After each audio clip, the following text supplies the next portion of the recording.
guys, look at this. That looks pretty cool. So this is what we call a contamination. I think it might be an infestation. I don't know if I would be able to eat these mushrooms. Didn't think it was gonna be that difficult. We're gonna try it again, and this time hopefully do it right. So this is lion's mane, and this is oyster mushrooms. This is my second ever attempt of growing mushrooms at home. And if I can do it, I believe you can too. Over the last 3.5 months, I have tried multiple varieties, multiple methods. I'm gonna show you what worked and what didn't.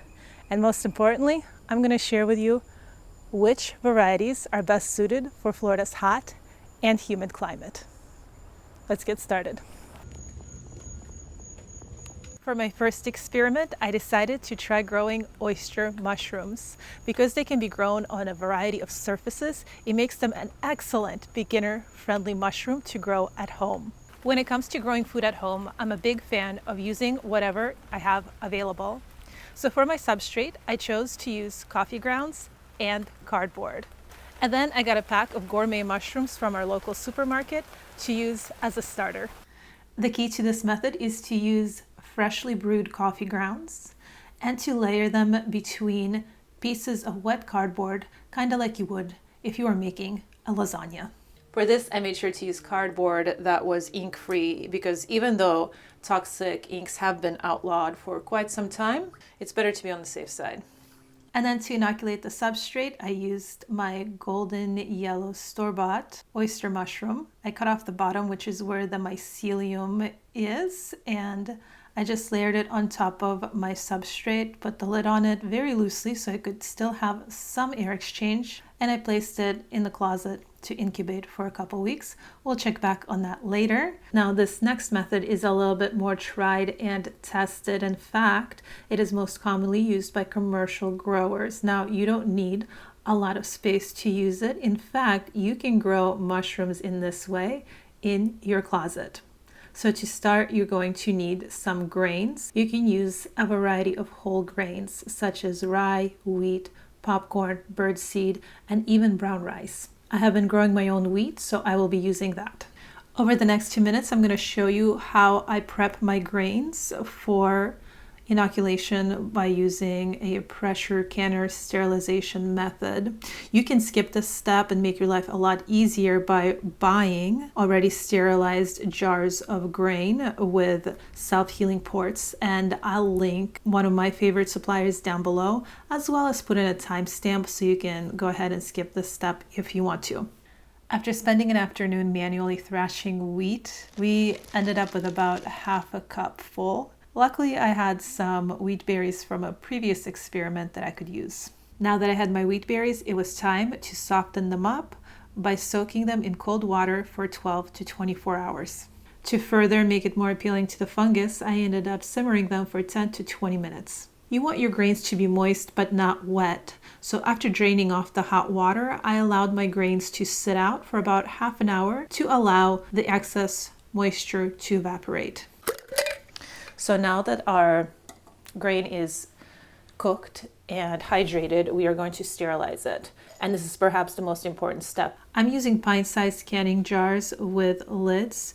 You want to use canning jars because they have been specifically designed to withstand being in a pressure canner. Since every pressure cooker or canner is different, make sure to consult your user's manual on how to safely use it to sterilize your grain. So 90 minutes have passed. I have turned off the stove, and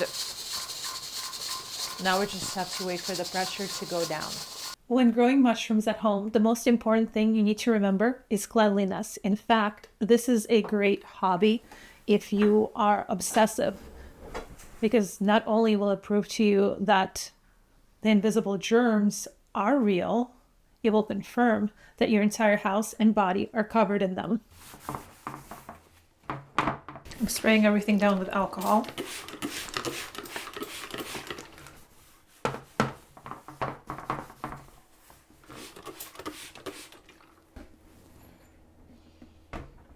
So the idea is that this is going to keep the contaminants from flying in here, and the way I'm going to use it is I'm just going to kind of lift it up like this and stick my hands from underneath. To inoculate my grains, I'm going to be using liquid culture syringes. I have golden oyster, blue oyster, and lion's mane. And this is a heat-tolerant variety of lion's mane that can fruit in temperatures of up to 95 degrees Fahrenheit. I'm really excited. I'm going to sterilize the outside of this first. And then I also have these alcohol prep pads that are going to go in here.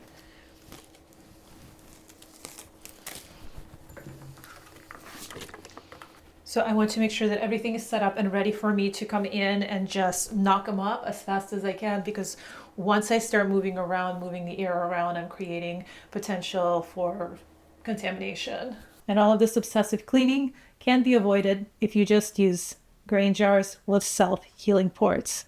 And now perhaps for the most difficult part, inoculating our grains without introducing any contaminants.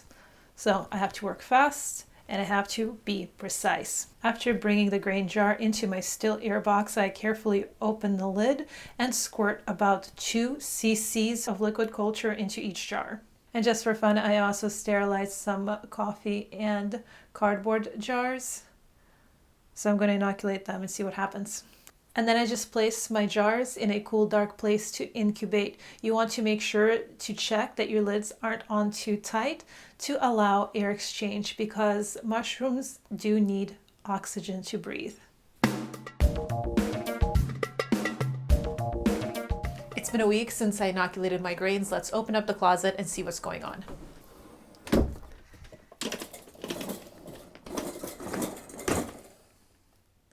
All right, let's have a look. Okay, so this is the mycelium from the store on coffee grounds. Check it out. Let me see. Holy smokes. Okay, that looks pretty cool. We might have something here. Okay, this is lion's mane, and you can see the mycelium is starting to colonize in parts right here. Nothing is really happening with the coffee grounds. Maybe there's a little speck of something starting to form right there. Same with this one, this big blue oyster. Okay, so I would open this, but once I open it, I'm going to contaminate the whole thing and open up the opportunity for other like molds and bacteria to lay their spores here. So I'm just going to keep this closed. Once your spawn is colonized, it's much more difficult for other molds and fungi to take over. So check this out. This is the golden oyster mushroom, and that is colonizing super fast. Look at that. Incredible. I'm so excited. These are the blue oysters, and that one's doing pretty well too. Check it out.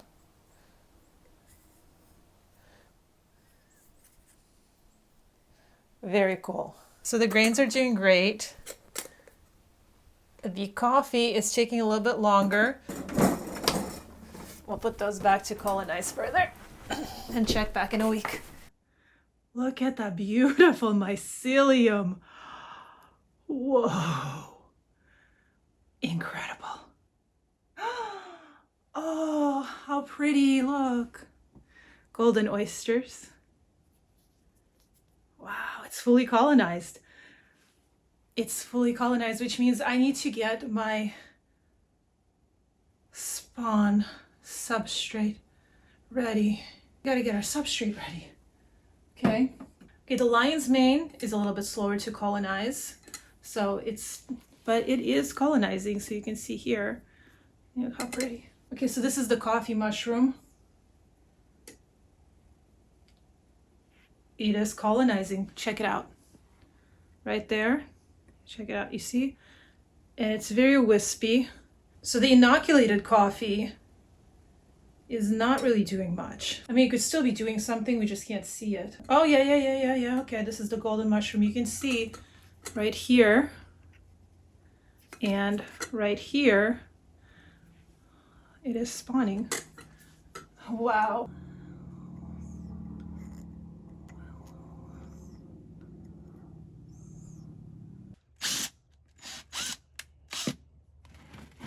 Before we transfer our grains to the bulk substrate, we do need to pasteurize our straw. I'm going to be using a cold water lime pasteurization. This works by changing the pH of the straw to super alkaline, and while oyster mushrooms can grow on alkaline surfaces, most of their enemies cannot. So to do this, I'm using hydrated lime. This is not garden lime. This is calcium hydroxide. It comes in a powder. It looks like this. And you add 6 grams per gallon of water to change the pH to around 12 to 14. Since oyster mushrooms can grow both on straw and wood, I mixed in a small amount of wood pellets and stuffed everything into a pillowcase. And then I soaked my straw and wood pellets for 12 hours. Okay, so today is the big day. It's the 16th day since I did the bulk spawn inoculation, and now we're going to do the substrate inoculation, which is the last step before fruiting. I have sanitized the floor. I have sanitized this room. Contamination risk. We are going to be growing our mushrooms in these 5-gallon buckets that I've sanitized, and I drilled holes in them. So I'm checking my field capacity. That's good. I'm just going to do a lasagna method. I'm just going to layer these. The first one I'm going to do is the blue. Oops. I'm going to break it up. Oh, the smell is amazing. It's like a walk in the forest after a rain. And then we're going to do a layer of straw. One of the benefits of using lime for pasteurization is that the residual calcium hydroxide actually provides extra minerals. One bucket down. I'm going to cover this with a lid. And now all of these holes are going to get covered up with breathable tape, paper tape. All right, now it's time for the golden mushrooms. They are ready to spawn. Okay, so same thing, we're gonna use a bucket. The holes are bigger on this one. You know what I'm gonna do? I'm gonna put the micropore tape on right now. So micropore tape allows air to go in, but it keeps potential contaminants out. That's what it looks like. That's what it looks like on the inside. Now let's fill it with our spawn. And then I'm going to repeat the same process we did for the blue oyster. Then place in a cool, dark place to incubate. We'll check back on these later. Now let's do lion's mane. And then place in a cool, dark place to incubate. We'll check on these later. Okay, so this is the 1 month update. Let's take a look and see what we got. This is a blue oyster mushroom grown on sterilized coffee grounds. You can see the mycelium right here. This is a smaller jar of the blue oysters grown on coffee grounds and cardboard that also have been sterilized. And this one is almost fully colonized. I think we might be ready to start fruiting. This one has been a really good specimen. This is the golden oysters on sterilized coffee grounds. And check out that thick mycelium. What's weird is it stops right here. So right here I have some more grain spawn that has been sterilized. And we're just going to grow some more spawn. So I'm doing this because I want to see if it will colonize the grain that's been left in the chaff. So this is the golden oyster that is growing on homegrown grain that I left in the husks. Doesn't seem to have a problem. Looks like something unsavory here, but it looks like actually what's interesting is even if this is a contamination issue, this little spot, you see how the golden oyster mushroom mycelium is kind of preventing it from spreading. An interesting experiment for sure. This is not good. This is absolutely disgusting. I hate to use those words, but check it out. Look how green that is. It's so green it matches my shirt. So this is what we call a contamination. And this is the unsterilized coffee grounds grown with store-bought mushroom mycelium. This is not good. It's not good if you're a mushroom grower, but for us gardeners, this is actually a solution to some of our problems. So this green guy right here, that is trichoderma. Trichoderma is a fungus that feeds on other fungus, which is bad news for mushroom growers, but excellent news for us gardeners. I've been actually trying to cultivate this for a really long time. Look at that. That is, ugh. That just doesn't look right. This is what contamination looks like. This is trichoderma, our biggest nemesis for mushroom growers. And I'm just going to put this in the compost. But that is realities of mushroom growing. Since I had an excess of coffee grounds and cardboard, I decided to fill a grow bag and sterilize it and use it for this next experiment. Okay, now we are going to inoculate the bag of coffee grounds with my homegrown spawn. Bubby, no, Bubby, no, Bubby, no, Bubby, no! Bubby. Bubby. Bubby, you gotta go. It's going to be easier to remove the mushrooms than to remove the bobby. And this is my bag. It's coffee grounds and cardboard, and I pressure cooked this for 90 minutes.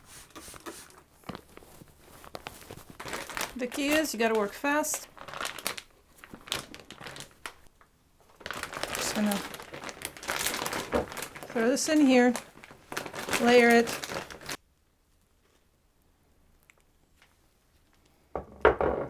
And I'm just breaking this up as I'm stuffing them inside. You can kind of see.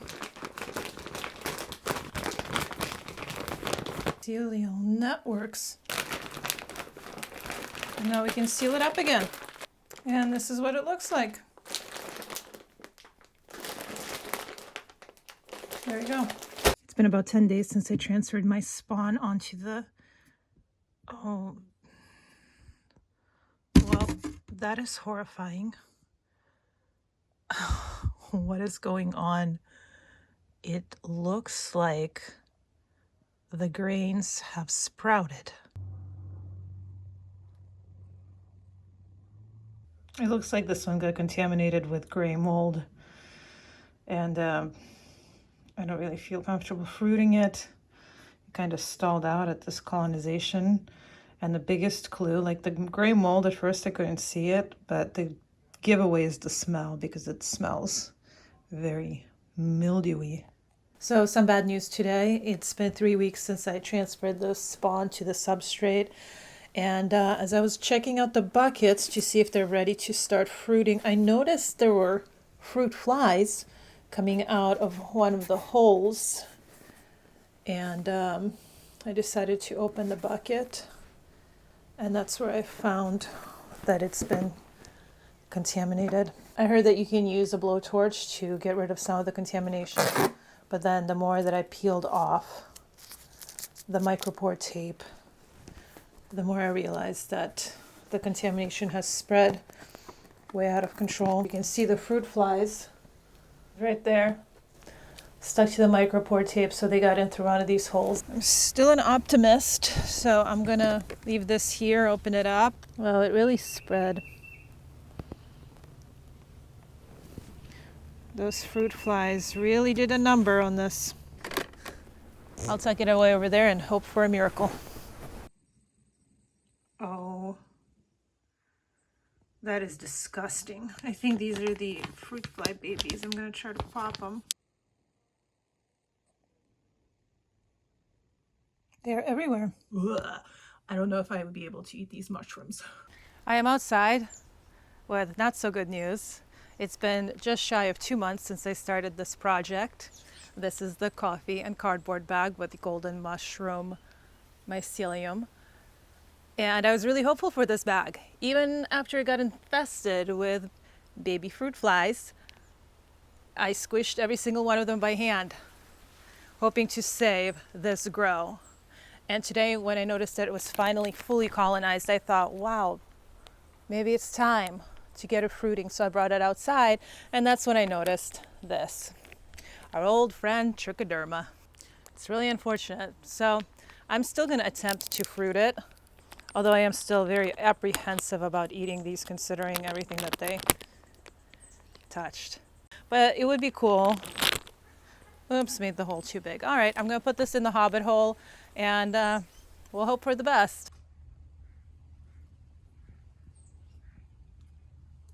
I just really want to have homegrown mushrooms, guys. Didn't think it was going to be that difficult. This is a 1.5-month update. After seeing the worms in that bag, I was absolutely disgusted. I was disappointed. However, I was not discouraged because I just ordered more mushroom cultures, and we're gonna try it again, and this time hopefully do it right.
When it comes to growing lion's mane mushrooms at home, one thing you need to keep in mind is that they like wood, hardwood specifically. So in this case, I used hardwood pellets as my substrate, and you can quickly pasteurize them with boiling water.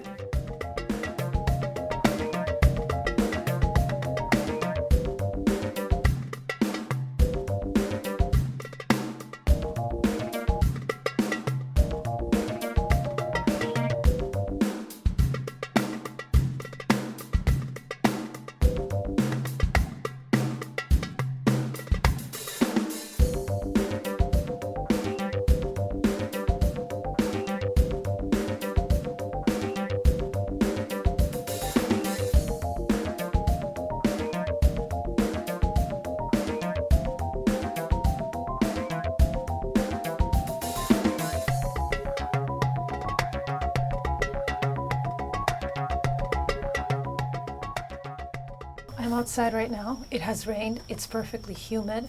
This bucket is ready to fruit. Look, it's fully colonized. I mean, it smells healthy. I gave it a cold shock to induce fruiting. It looks like some primordia is forming. It looks really good. So I'm going to peel off the tape, and we're going to see what happens. The reason that I'm choosing this spot is because right here it never gets any sun. It's just purely diffused light the whole time. It's also humid enough, and I can check on it every single day. There are 3 main factors that trigger fruiting, and that is introduction of light, a change in humidity, and fresh air. Okay, it's late, but I just wanted to come out here and tell you about the exciting news. It's been about a month since I put this bucket out here. It's been about 2 weeks since I thought that it was going to start fruiting. It was supposed to start fruiting 2 weeks ago, and it's just been really hot and dry. And honestly, I almost gave up on this whole experiment because after all the failures and all the contaminations I had, I really had lowered my expectations. But something told me when I was in the shower to come out and take a look. We've had several days of rain, so it's been really nice and humid. The temperatures have cooled down. And so I'm looking over here, And I was like, I think I have little pins. And then I turn it and we have little baby oysters. Check it out. Look at them. We have some more pins forming here. Some little babies coming up. Little pins over here. Little pins over here. So we might get some mushrooms after all.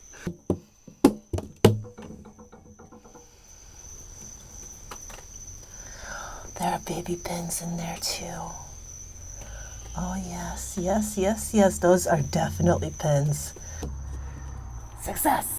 Oh, we got some mushrooms growing in a jar on coffee grounds and cardboard. All it took was 3 months. And check this out. It's spinning right there, which means we're gonna have even more mushrooms. They're so cool. I love them. I freaking love them. And this looks to be like a proper oyster mushroom. They're warm.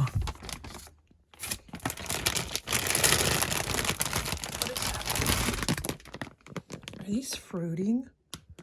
Oh my gosh, I think the lion's mane are fruiting. And the oyster mushrooms are very, very warm. There's also a lot of,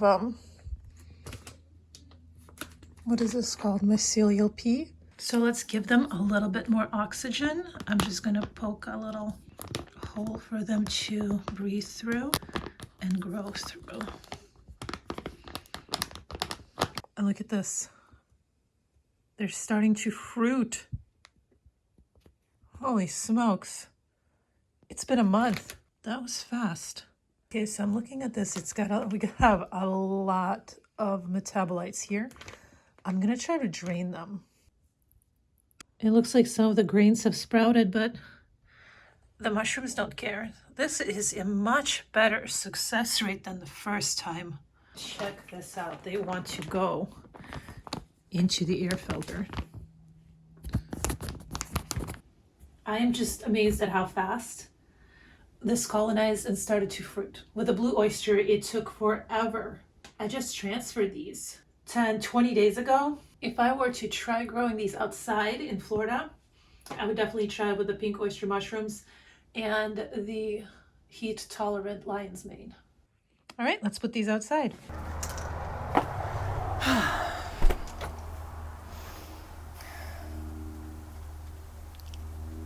Oh my. So last night, when I last checked on these, they were this size, tiny. And now, look at these monsters. It's amazing how fast they grow. These are blue oyster mushrooms. It looks like the color is a little white, and I read that that might happen when the temperatures are a little too hot. This is way outside their fruiting range. Right now it's in the 80s in the shade, but the humidity is at 95%. We have gotten quite a bit of rain in the last couple days. And I think the cooler temperatures at night and the rain helped trigger the fruiting. They're almost too pretty to harvest. They need to be harvested because once they start sending out spores, the spores of oyster mushrooms are actually very aggressive. They can grow in anything that has lignin in it, lignin, which means paper, drywall. They will take over your house. So we need to harvest them before that happens because I do not want to live in a mushroom house. Can you imagine? Whoa. So cool. They smell like mushrooms. When it comes to mushrooms, it turns out that the actual mushroom part is the fruiting body of the mycelium. The mycelium is the living organism, and then when it's ready to reproduce, it sends out the fruiting body that makes spores. Although they don't taste like fruit, I wonder what they taste like. Let's find out. I reckon I just saute them up. They taste like mushrooms. It tastes like mushroom? Yeah. So we got that right. Smell like mushrooms? Smells like mushrooms. You want to smell them? What do they smell like? What do you smell? Soapy smell. Oh, really? That's what I smell. And it doesn't mean it's not supposed to smell like that. With these.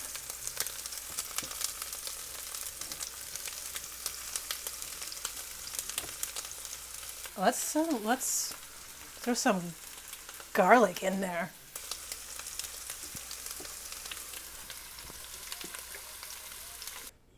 Now it's time for the final test, the true test, the taste test. Tastes like chicken. So here are all my mushrooms.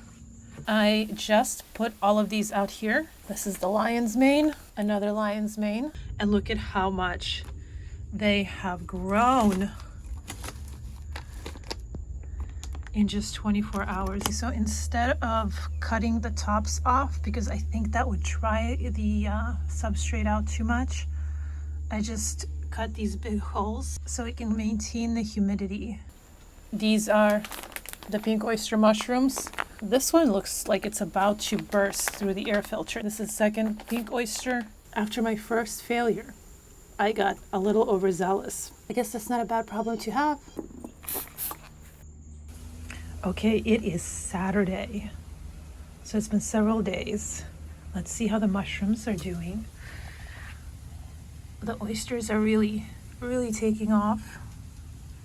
That's the ones on the front, ones on the back. My thumb for comparison, how big they are. Okay, this one right here, look at these beauties. Wow, picture perfect. The lion's mane, look at these. Lion's mane looks like a brain. It's got a lot of primordia happening. That's normal. It's normal. It's normal. I'm not sure what happened here. Check this out.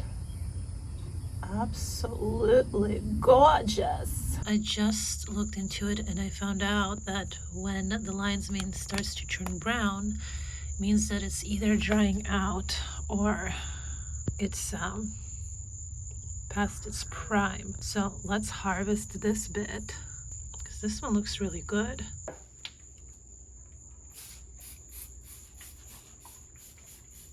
It is finally harvest time for my oyster and lion's mane mushrooms.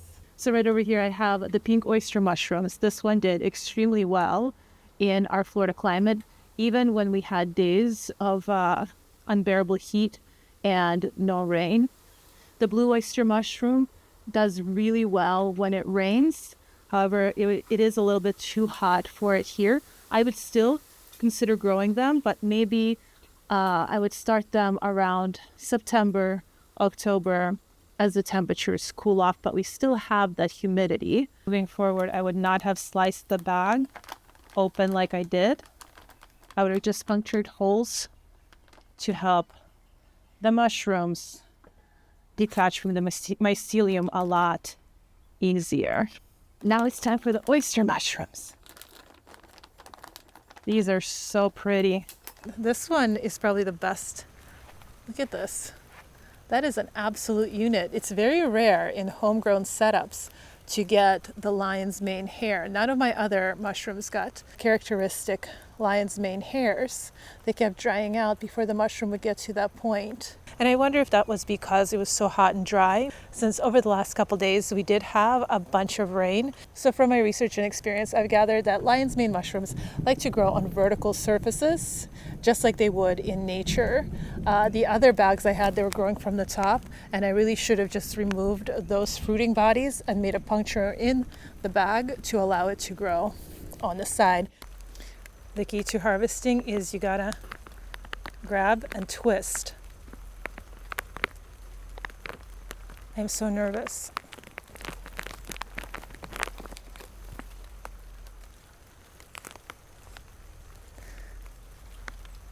Look at this. Look at this thing. That's pretty awesome. Let's prepare this mushroom. Whoa. Oh, look at that. Look at that. Such a pretty mushroom. Some of these thinner ones I'm going to dehydrate, and the thicker ones I'm going to cook.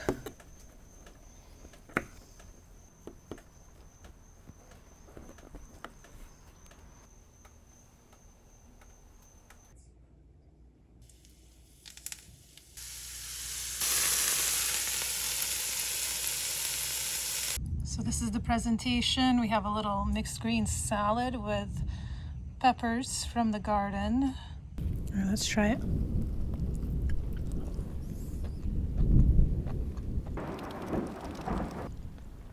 Chewy, sweet, very, very similar to crab meat. I've heard people compare lion's mane in saying that it tastes like lobster or crab, and I can see why.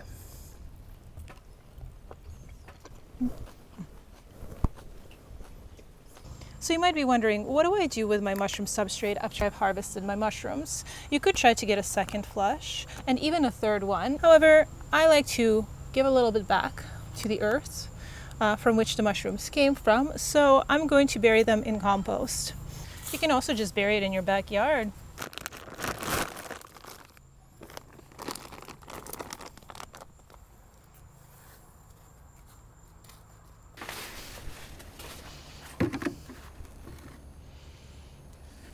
Looks like we did get some mushrooms, just not the ones that we wanted to grow. Mushrooms are nature's decomposers, and once they are done feeding on the substrate, you are left with a very valuable byproduct: mushroom compost.